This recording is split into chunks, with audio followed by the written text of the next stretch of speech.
देवदेवोत्तम देवता सार्वभौम अखिलांडकोटि ब्रह्मांड नायक श्री नित्यानंदेश्वरी पराशक्ति समेत श्री नित्यानंदेश्वर परमशिव आगम श्लोक प्रिय आगम श्लोकान् अवधारय.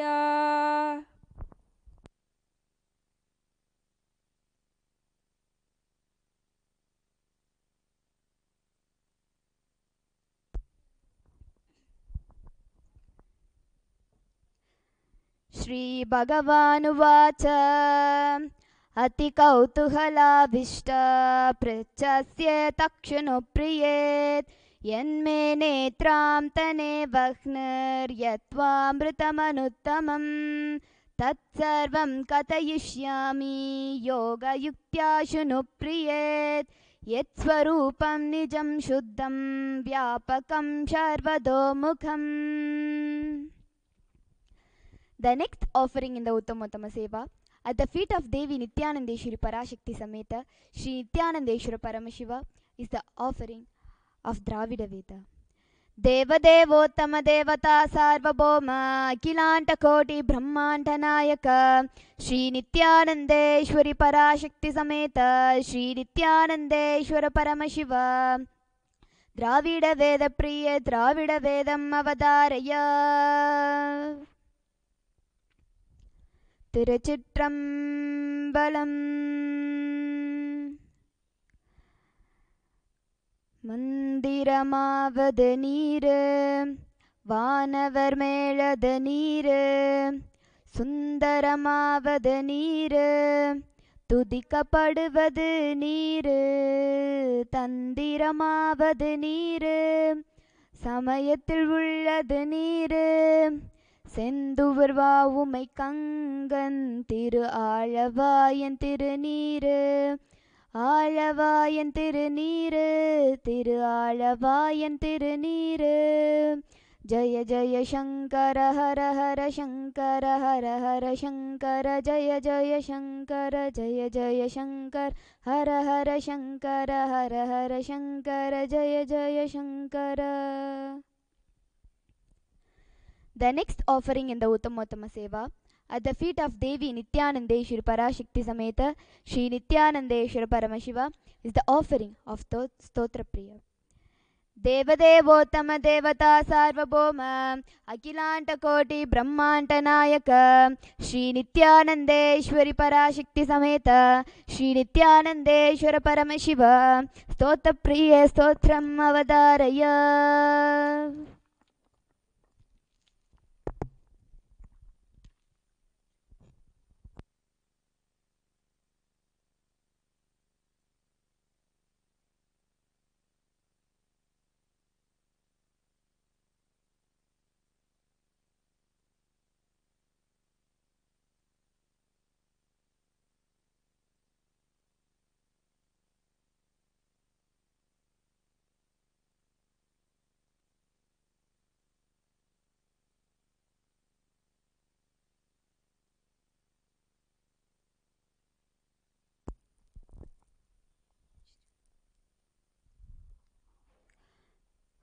ओम नमो भगवते सदाशिवाय सकलतत्त्वार्थकाय सर्वमन्त्रस्वरूपाय सर्वमन्त्रस्वरूपाय सर्वयन्त्रधिष्ठिताय सर्वतन्त्रस्वरूपाय तत्त्वविद्ररोपाय ब्रह्मरुद्रावतारिणे नीलकण्ठाय पार्वतीमनोहराय सोमसूर्याग्निलोचनाय भस्मोदुलिकविग्रहाय महामणिमुकुटधारकाय महानिक्कानिभूषणाय सृष्टिस्थितिप्रलयकालरौद्रावतारिणे दक्षत्वद्वार वंशकाय महाकालवेतनाय मूलाधरैकनिलयाय तत्त्वातीताय गंगाधराय सर्वदेवादिदेवाय वेदांतसाराय वेदांतसारकाय त्रिवार्कसाधनाय अनंतकोटि ब्रह्मांड नायक अनंतवासुकी नागलभूषणाय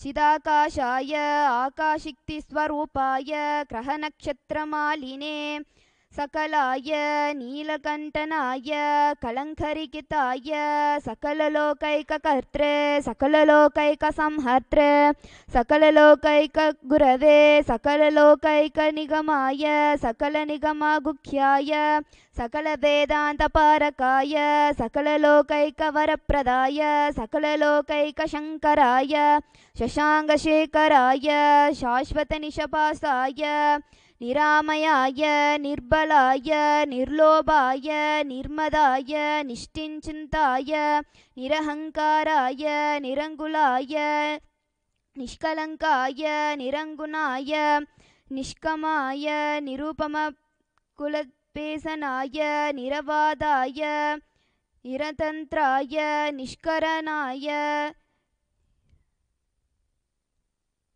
निरान्तकाय निशपाराचनाय निशगङ्गाय निरोगाय निष्कोरताय निरामयाय निर्मयाय निर्भयाय निर्विकल्पनाय निरभाषाताय निष्कैराय निस्तुलाय निस्मालहारताय निरहङ्कारणाय निरुपमविपमगुख्याय नित्यशुद्धबुद्धपरिपूर्ण परिपूरणाय सच्चिदानन्दस्वरूपाय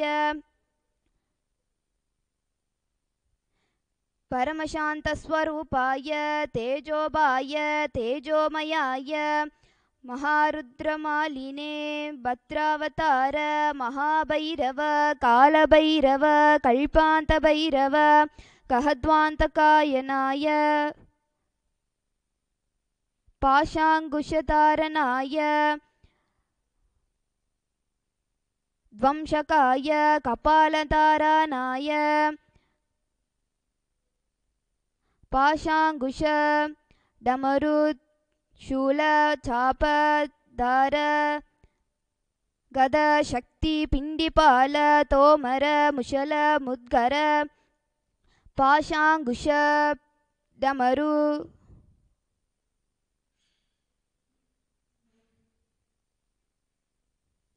नागेन्द्रहाय नागेन्द्रविलाय नागेन्द्रचर्मधाराय त्रयंबक त्रिपुरान्तक विरूपमगुख्याय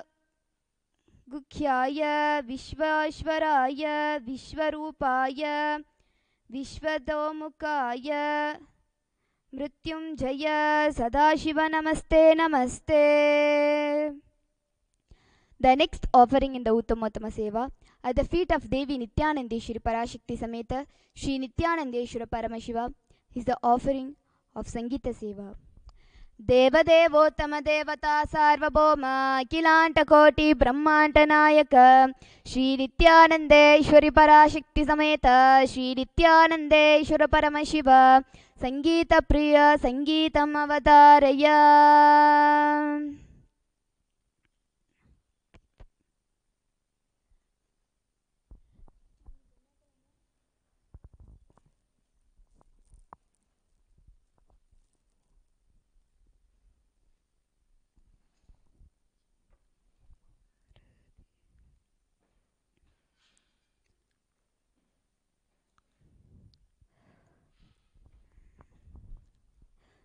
नित्यानन्दं परमसुगतं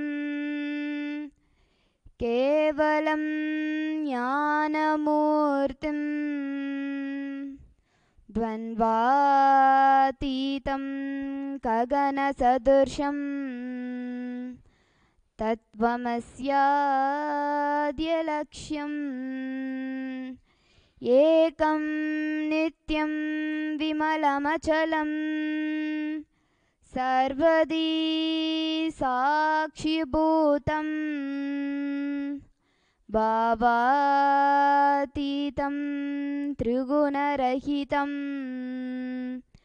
सद्गुरुं तं नमामि.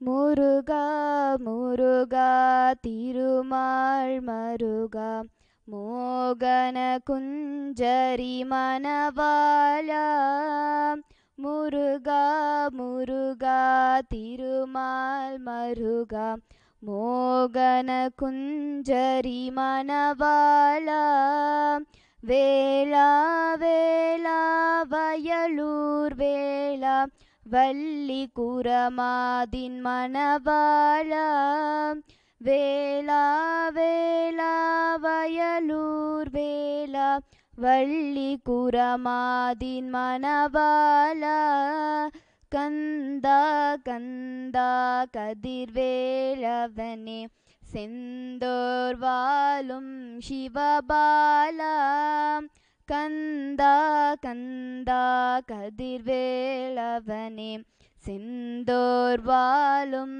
சிவபாலா குமரா குமரா குகனே குருவே குன்று தோராடும் குணகுன்றே குமரா குமரா குகனே குருவே குன்று தோராடும் குணகுன்றே முருகா முருகா திருமால் மருகா மோகன குஞ்சரி மணவாளா. The next offering in the Uttamottama Seva at the feet of Devi Nityanandeshwari Parashakti Sameta Sri Nityanandeshwara Paramashiva is the offering of Kailayavadyam. देवदेवोत्तम देवता सार्वभौम अखिलांडकोटि ब्रह्मांड नायक श्री नित्यानंदेश्वरी पराशक्ति समेत श्री नित्यानंदेश्वर परमशिव कैलायवाद्य प्रिय कैलायवाद्यम अवतारय.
The next offering in the Uttamottama Seva at the feet of Devi Nityanandeshwari Parashakti Sameta Sri Nityanandeshwara Paramashiva is the offering of Shakti Avishkarana.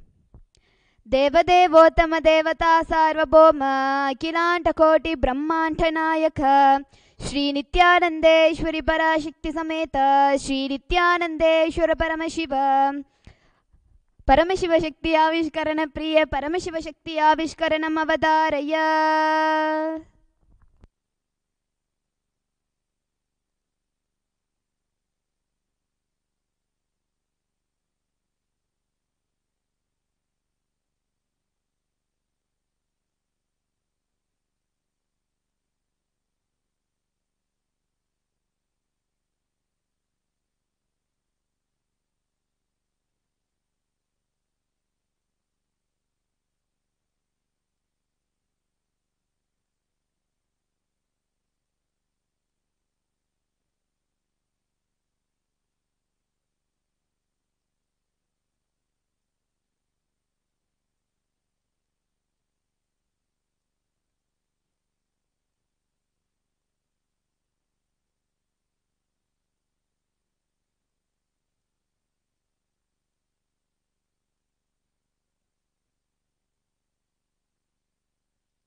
नित्यानन्दं परमसुखदं केवलं ज्ञानमूर्तिं द्वन्द्वातीतं गगनसदृशं तत्त्वमस्यादिलक्ष्यम् एकं नित्यं विमलमचलं सर्वदी साक्षिभूतं भावातीतं त्रिगुणरहितं सद्गुरुं तं Namami.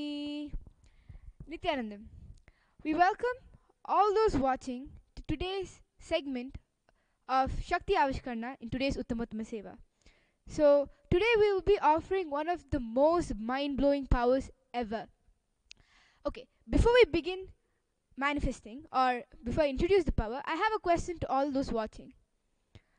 Have you ever felt the need to move an object when you were young? Maybe you were watching superhero movies, maybe something that would be so fascinating. Because I always wanted to be able to flick my hand and something just fall off, right? But that actually exists in the form of consciousness over matter. It is a power where just by the use of third eye we can move matter. That can be any object. For example, a coconut that we have here. Just by the use of Mahavakya as well as the third eye, the movement of this coconut can happen. And we'll demonstrate in some time. Yeah?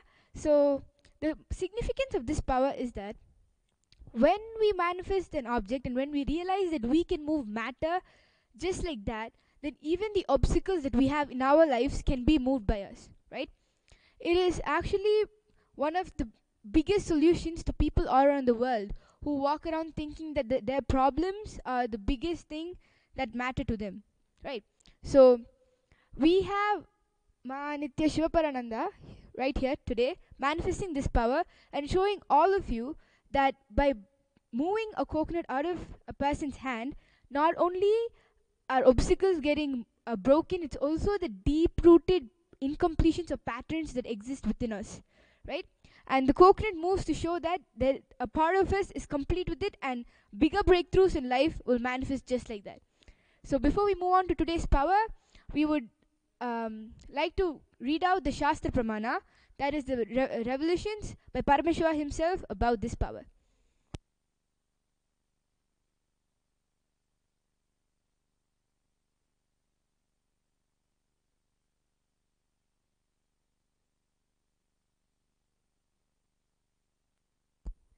The Shastra Pramana for power of consciousness over matter is Nadi Samhara Bhuta Jaya Bhuta Kaivalya Bhuta Prataktavani. Nadi Samhara Bhuta Jaya Bhuta Kaivalya Bhuta Prataktavani. Nadi Samhara Bhuta Jaya Bhuta Kaivalya Bhuta Prataktavani.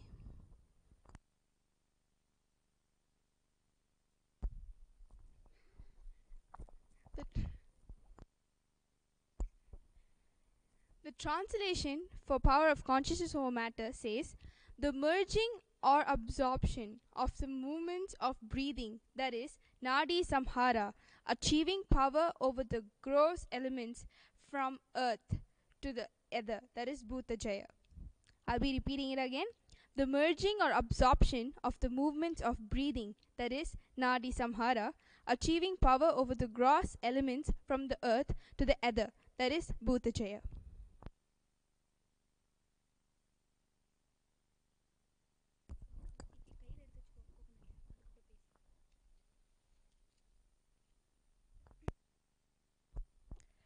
So, with that beautiful scriptural reference, let us begin today's power.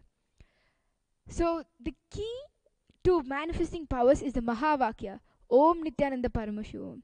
So, we will be chanting that, and you will see beautifully how this power gets manifested right here in front of you today. Om Nityananda Paramashivoham. Om Nityananda Paramashivoham. Om Nityananda Paramashivoham.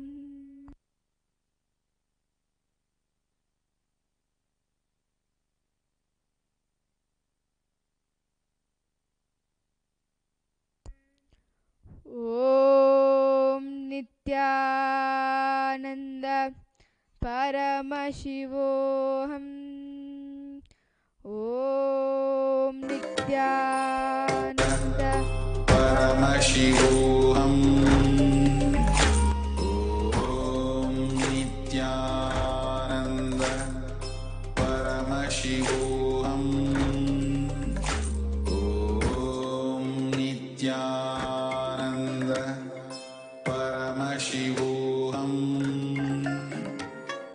Om Nityananda Paramashivoham. Om Nityananda Paramashivoham. Om Nityananda Paramashivoham. Om Nityananda Paramashivoham. Om Nityananda Paramashivoham. Om Nityananda Paramashivoham. For all those watching, you would have seen that the power manifested so quickly. Within few minutes, she was able to roll the coconut off my hand. And it is not only her. Although she is a Balasi to the Nityananda Gurukul and a very powerful manifester, all those watching and all those who are introduced to Swamiji can also manifest powers like this just by connecting with him by chanting the Mahavakya. And if you really want to try it today, we'll ask Ma Shivapara here what was the powerful cognition she used to manifest the power. Yeah. So if you see, basically this power gave us by Sri Nityananda Paramashivam. Whatever he is giving the powers to us, to all Gurukul Balasan, all those power, everything he already experienced. So whatever he is giving the powers, he already experienced. That's true. So I have that cognition, and then I did the power. Wow, that's beautiful. If you see, just by being a Balasan, just living in his breathing space is all that is needed to manifest powers. For example, Ma Shivapara here is one of the best power manifestors. Any power given to her will be manifested within few minutes, probably like you just watched here, right? So, we would like to offer this at the lotus feet of His Divine Holiness, Sri Nityananda Paramashivam. Thank you, and keep watching.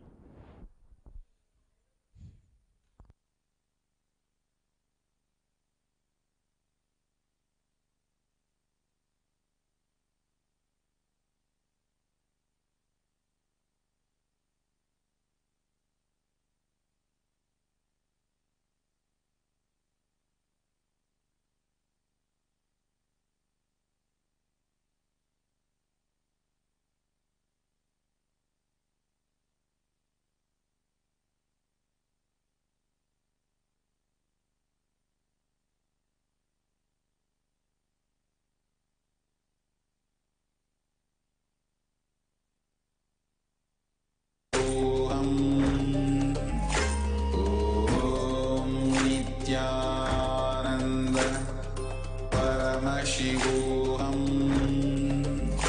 Om Nityananda Paramashivoham. Om Nityananda Paramashivoham. Om Nityananda Paramashivoham. Om Nityananda Paramashivoham. Om Nityananda Paramashivoham. Om Nityananda Paramashivoham. Om Nityananda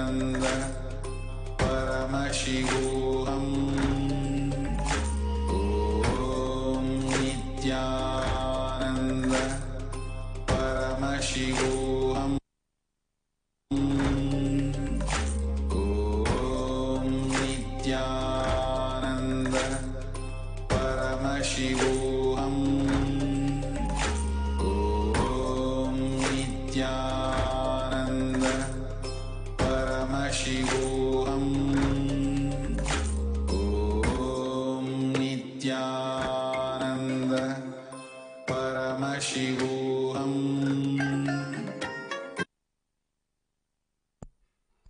The next offering at the feet of Devi Nityanandeshwari Parashakti Sameta Shri Nityanandeshwara Paramashiva is the offering of Nritta Seva. Devadevottama Devata Sarvabhauma Akhilanda Koti Brahmanda Nayaka Shri Nityanandeshwari Parashakti Sameta Shri Nityanandeshwara Paramashiva Nritta Priya Nrittam Avadaraya.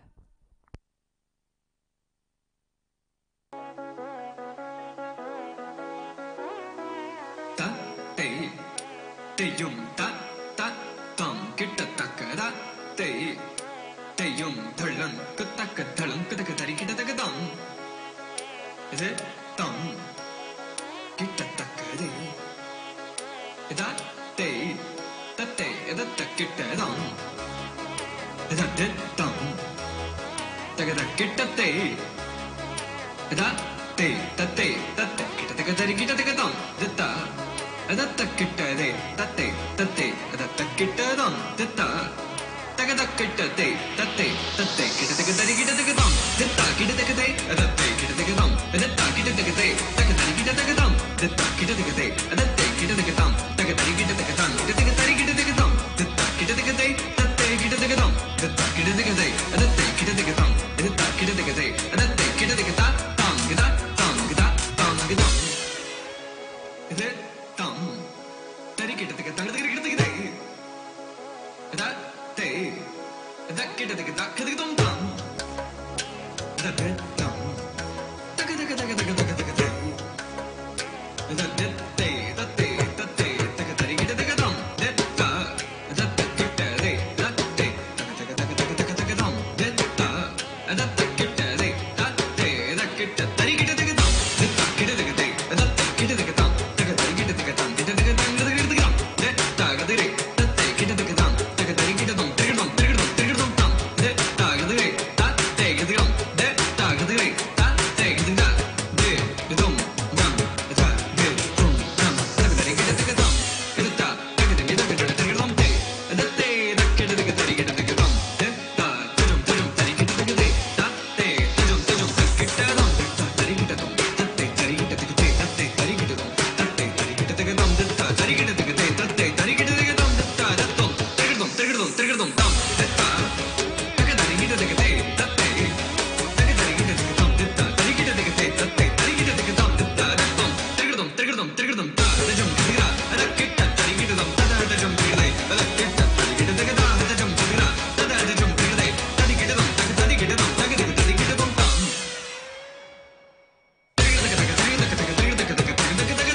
Nityanand परमशिवोऽहम्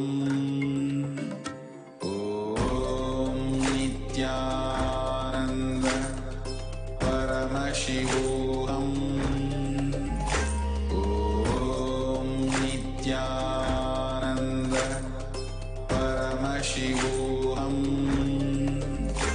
ॐ नित्यानन्द परमशिवोऽहम् ॐ नित्यानन्द परमशिवोऽहम् ॐ